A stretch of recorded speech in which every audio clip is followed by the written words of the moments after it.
Welcome to the Wisdom with Inner Elegance Roundtable Series. I'm Deborah Kelly, the Executive Director of the Wisdom House Retreat and Conference Center in Litchfield, Connecticut. And I'm Caroline Phipps, the founder of Living with Inner Elegance.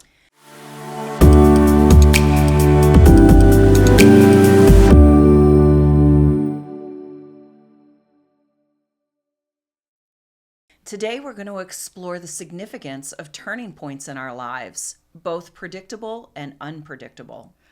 Turning points impact our lives way more than any calendar page or resolution that we may make.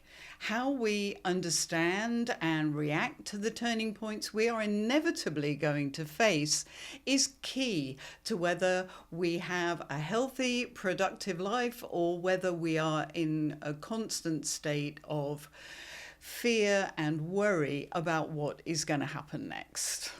Caroline, what are some of the ways that turning points show up in our lives? Well, it's so interesting, this whole idea of turning points, because we are constantly changing, our world is constantly changing, and yet, do we like change? No. No. Never. No. Creatures of habit. Yeah, we like to feel safe, we like to feel secure, and even if it's something really positive that's shown up, even then it knocks us off our balance and our regular routine. Exactly. Yes. You know, we sort of feel, I always think of that image of a dog on a moving day. It may be that we're going to be moving or changing to a better job or something. But whatever it is, it gives us that period of time when we're just disrupted, you know. I think it's in our DNA, just that resistance to change, because it's a fear of the unknown, fear of not having that routine, and just that uncertainty. That even if we're in a rut and it's bad, at least we know what to expect. Yes. And when we change that up and we don't know what to expect, it just becomes very fearful. What do they say? The devil you know is better than the devil you don't. Isn't that the truth? Yeah, it really is. And so we're in this constant conflict all the time because turning points and change are absolutely inevitable. Yes. So I think it's just really interesting to take a look at the various ways that turning points show up for us. And inevitably, we arrive on this planet, and at some point or another, we're going to be probably sent off to school. Yes. And I think everybody can remember that first day at school. Oh, yeah. It's like, what is this? Where have they sent me? Yes. Yes, and am I going to go home now? And what do you mean I have to go back tomorrow? Right. So there's the whole idea of the beginning to launch into the world. So we go to school and then we start to think about what we might do on the longer term in terms of a job, in terms of a career. I mean, we all know what it's like when you're growing up and people say, well, what are you going to be when you grow up? I think they put so much pressure on young people that's like your only focus is what are you going to do? And you're asking kids whose brains have not even developed yet to make these life decisions. It's kind of scary and a lot of pressure, but that you're just thrown in there. Yes. What are you going to do? Where are you going to go? How are you going to make a living? You know, and it's just part of life. Like you said, it's inevitable. Yes. And then after that, you start to get the questions about, well, are you seeing anybody? Do you have a partner? Exactly. Are you going to get married? You know, it's sort of, then it segues into even more of that than we had before. Right. And then, of course, the inevitable children or no children. Right. It's a huge choice that, you know, people, tend to sort of have to think about in a very big way. Right. You know, and then all of these things have a way of impacting our lives for decades to come. But I like how our world has changed in that when we were coming up and our parents, we really didn't have this is how it's going to go. You know, that's right. you have to be in college by this date, and you have to graduate by this date, and you have to be married by this date. And if you don't have a child or something by this date, you know, Yeah. so, but now there's that flexibility, Mm-hmm. you know, those changes are still there, those turning points, but there's a little bit more flexibility. You don't have to follow that mold, I think, that so many of us grew up under. I think that's absolutely true. But then, of course, with that comes the opposite pressure of making these choices that maybe aren't so programmed into society. You know, the choices for people today can be so vast about what they decide to do and where they decide to go. You know, Yes. for those people who are fortunate enough to have that level of choice. And there's Exactly. a pressure in there too. There's such pressure. And the world, again, has changed so vastly. The careers that we once thought were going to offer us a lifelong stability and, you know, financial security, they're not there anymore. Those Right. jobs are either gone or they've been replaced with AI. Yeah, Or sure. different things. And so that's a really hard decision because you're not sure of how that career path is going to go. But Yeah. everybody has to make that choice. Yes, absolutely. I can remember being at school and I was given the option to do computer studies back then. And I remember looking at that and sort of having this terror of mathematics that I always had. I looked at the computer science course and I was Right. like, oh, no, I'm not doing that. Oh, no, no, no, no, no. Right. No, no, Right. no, no. I'd much rather do something else that's fun, you know, than that. Exactly. Yeah, no, it was really shocking to me. I was like, I'm not going to do that. And yet it probably would have been extremely helpful. Exactly. Yeah. Exactly. But I think it's all in our personality. Like I said, I think it's in our DNA. I think we are drawn to certain things. Mm-hmm. And even though we have to make that choice, there's something inside of us that's helping us lean toward what we're going to be successful at should we choose to make that decision. Yeah, yeah, yeah. So there is that whole idea of what appeals to you, which then gets all convoluted with what is best for your survival, for your ability to make money, to be able to put a roof over your head. The number of people I know who have very artistic ambitions and then they go and sell insurance or something, you know, Right. and maybe do their artistic stuff at the weekends. Right. But yeah. still going on the safe path. Yes, yeah, the You safe know, path. the safe yeah, path. Yeah. So we have those turning those turning points that we're all going to face, no matter what. They are going to show up. Right. We can't hide under the duvet with those. But then there are the universal things that happen globally. So, for example, we all went through the experience of the pandemic, which was a major turning point in Changed society. the entire world. There's not one life that wasn't impacted by that event. And I don't know, obviously in my lifetime, there's never been an event that has impacted the entire world like that did. And even now, I don't think you go a day without still hearing about it on Yeah. the news or in the paper or social media. Yes. There's still, it's just out there every day. It has totally changed. And that was forced upon us. Yes. And then we had to decide, Yes. what are we doing with this? Yes, how to handle that. And I just read a headline where it mentioned that the children who had been born during the pandemic, not even the ones who were in the education system, but the ones who were born during the pandemic, are still struggling to get to the level that they were with reading and maths and cognition and everything. Yeah. Even as a result of that, had a massive impact on Yes. things. It just seemed like the world was put on hold. Yeah. Yeah. And everybody, because of the unknown, Yes. everything was just kind of put on hold. Yes. But I think emotionally, mentally, spiritually, it impacted every aspect of our life, Yeah. to which people are still dealing with. Yes, yeah, absolutely. And I think that there was this, for me, such a painful sense of all of a sudden we're being told not to be around other people, not to actively communicate with people, to you know, have your mask on and skip by if you were outside. Everything that we need, which is nurturing and connection, we were Right. told was deadly. Right. Totally goes against the grain of humanity. Yes, absolutely. You know, I can remember walking in the grocery store and they literally put lines down the aisle and you had to walk on once, you know, and nobody looked at each other and nobody was talking to you. And it just really shut down, like you said, that physical need that we have to communicate and to feel a part of something. Yes. You were isolated. Yeah.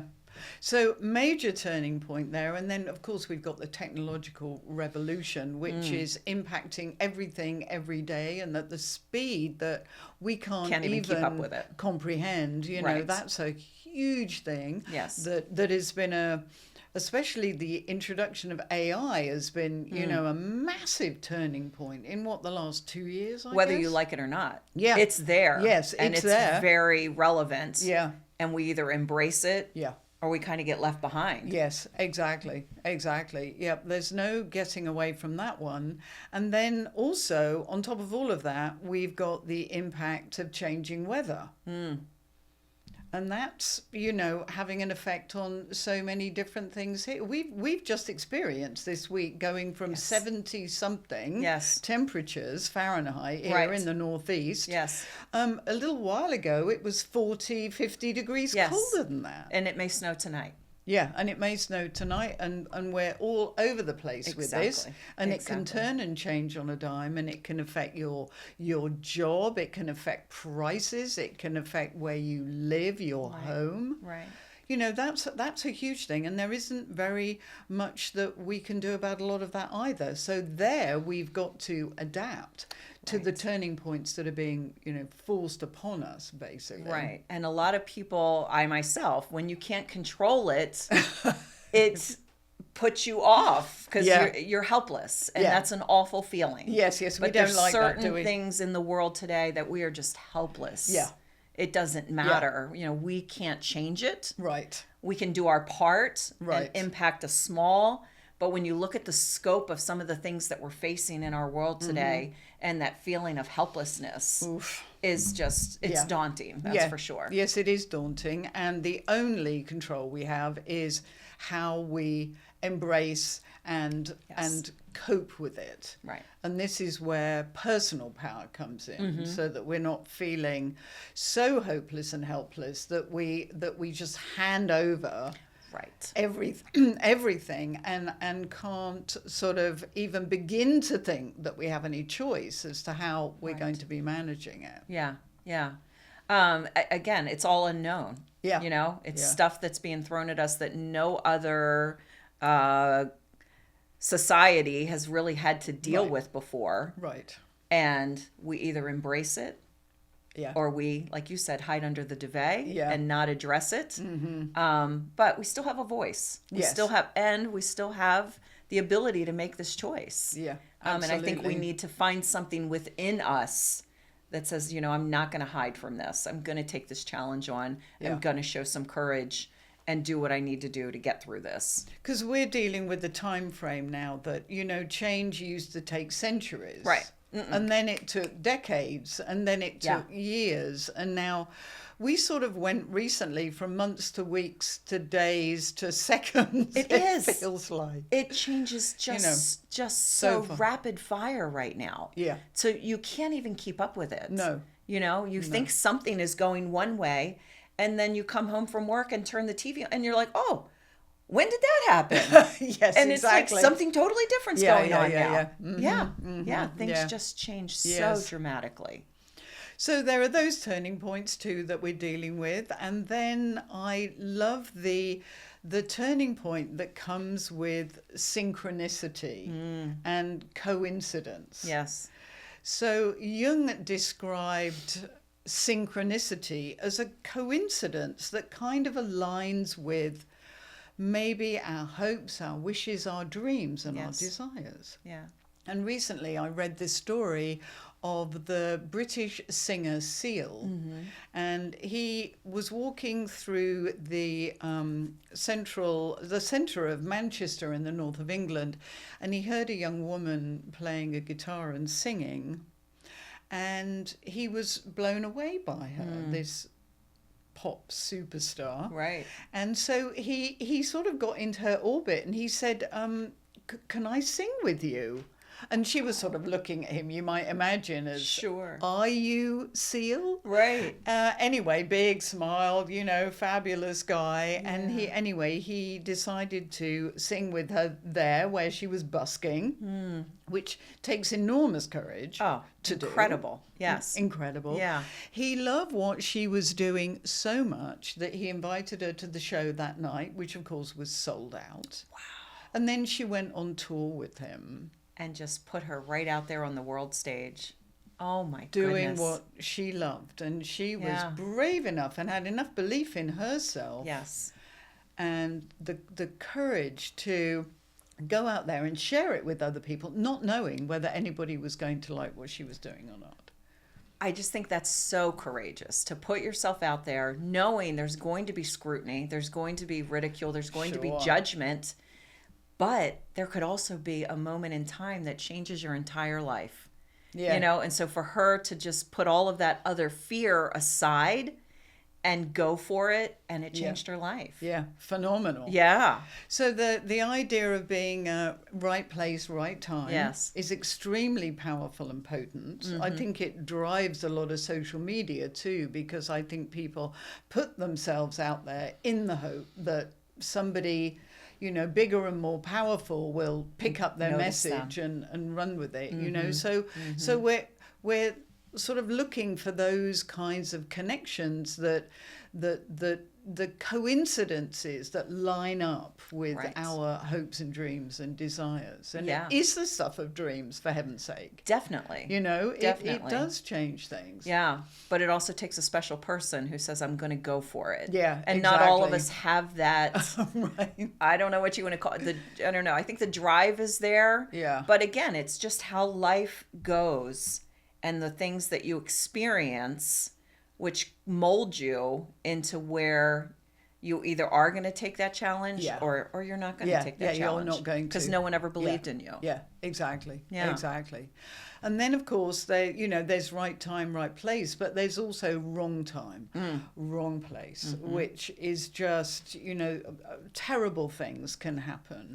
Yeah. We know, for example, that prisons around the globe are full of people who were in the wrong place at the wrong time, got sucked into something or wrongfully arrested or whatever it is, just the wrong place at the wrong time. And their lives are forever changed, unfortunately. Yes. In not a good way. Yes, exactly. Yeah. Exactly. And of course dealing with that is a whole other issue too. Yeah. And that's, I think, whenever we go out into the world, we never quite know what's going to happen next. Correct. And then extraordinary things can happen with people who are in the wrong place at the wrong time. Mm-hmm. As you and I know with the story of Divine G. Whitfield, who was wrongfully incarcerated. Yes. And then ends up on the Oscar red carpet. So with the most inspiring, contagious, just wonderful feeling about him. Right. That just, you're like, wow, how could you go through all of that, come out on the other side, be so successful, and no bitterness, so those are choices, that he chose every day, to really make the most of a horrible situation. Yes, a portrait of resilience and how to handle a turning point. That gavel goes down and there's a judge telling you 25 to life, my man. I mean, imagine. Imagine. No, I can't. No, absolutely. No. So there are those turning points that are inevitably going to show up one way or another, however they manifest. Mm-hmm. And then we've also got the question of, we might get a diagnosis at a hospital, like out of the blue. Mm-hmm. I had that happen with somebody close to me quite recently, routine check, and a complicated diagnosis, and life gets flipped in a heartbeat. Yeah. You're going down this path and suddenly you're on this path. Exactly. Here.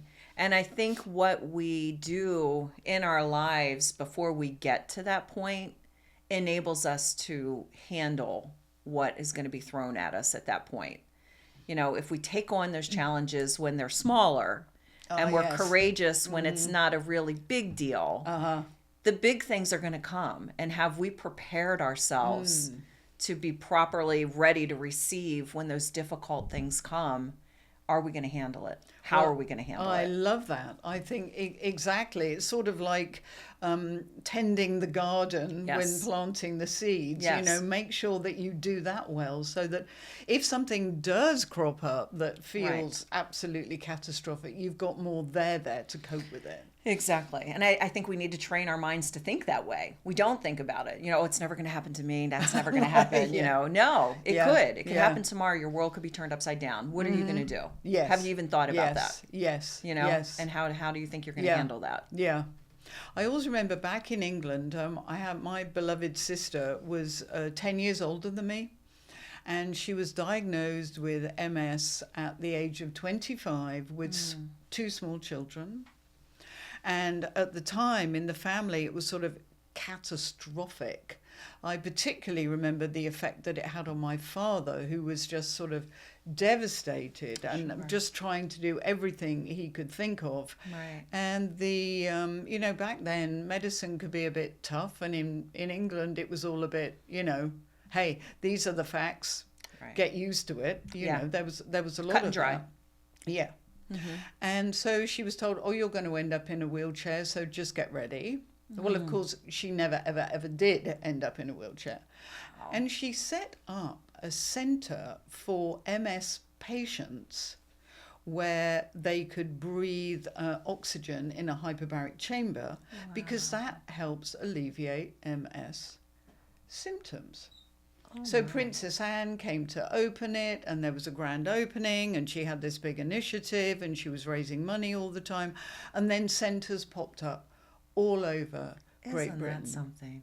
Took a horrible situation and created something just unimaginable that helped hundreds, thousands of people. Yes. Wow. Yes, and at the same time, whether it was that kept her out of a wheelchair or not, I don't know. Yeah. It may have been, but wow. Yeah, no, and there's people like that, so inspiring. She could have just given up, like they gave up on her. Yeah, and exactly. just deteriorated and given up on her family. Yeah. And yet she took a really difficult situation, a difficult turning point. Yes. And she took it and made something wonderful out of it. Yes. Wow, that's fantastic. Incredibly inspiring. Yeah. Yes. So, we don't know. There may be an accident. There may be an illness, there may be, just something crops up. We're only human. Yes. Stuff happens to us, but how we are able to cope with that can make all the difference. I also think it's important that we look at who are we surrounding ourselves with. Yeah. Because when that happens, you're going to need some strong people around you that says, you know what, get up, I'm here, I'm going to walk with you, we'll get through this. But if we've isolated ourselves or we've surrounded ourselves with people that are going to walk away when it gets tough, we've not planned very well. No, we haven't. And maybe we've made some choices back in the day at specific turning points where we haven't really thought too much about, the people that we're with, the people we commune with, the people we get our energy from and with, and how we are together. Exactly. What you feed grows. Yes, exactly. Yeah. And you've got to feed that inner strength. You've got to feed that inner peace. You've got to feed that inner courage, and not that inner fear. Yes. You feed the fear, it's going to grow as well. Yes. So we really have to be living deliberately and consciously thinking about how every decision impacts our world, our daily living, and those around us. Yeah, absolutely. So the turning points are going to show up. There are going to be those where we can make a very specific decision to do something, not forced upon us, but, maybe we decide to, I think I am going to hop on a plane and go to Istanbul for a vacation. And then suddenly we meet somebody there who just connects with us in a wonderful way and can change our lives completely. Yeah, put you on a whole different path. Yeah. Open up doors that you might not have ever been offered. Yes, exactly. Just take that chance. So how we deal with all these different things that are thrown at us, we know they're going to happen. And I think the really interesting thing about exploring this with you is that being aware of it. Yes. Being aware that they're going to crop up, what they look like, and we can have all the resolutions in the world that we like. We can go into a new year. We can do all of these things, but we are going to have these turning points, and how we navigate them is going to affect the quality of our lives and the lives of people around us. Yeah, and it is a ripple effect. How I handle myself and conduct myself and accept those turning points doesn't just impact me. Right. It impacts all of those around me. Yeah. So it's really, we need to be responsible and think about that and embrace change. As easy as it is to say, it's hard to do. Yeah, it really none of is. us like that change factor. Yep. But embrace it and see what life holds for you. Yes, absolutely. Yeah. Wonderful. Wonderful. Well, thank you for joining us today. If you enjoyed this, please learn more about Wisdom House at wisdomhouse.org. You can follow us also on our social media, on our Instagram and Facebook, and we look forward to spending time with you again soon. And for more Living with Inner Elegance, visit CarolinePhipps.com. There you can find the Turning Points article that goes with this podcast. And there are other podcasts, videos, and articles. And you can also find the Wisdom with Elegance Roundtable archive. Thanks for being with us here today.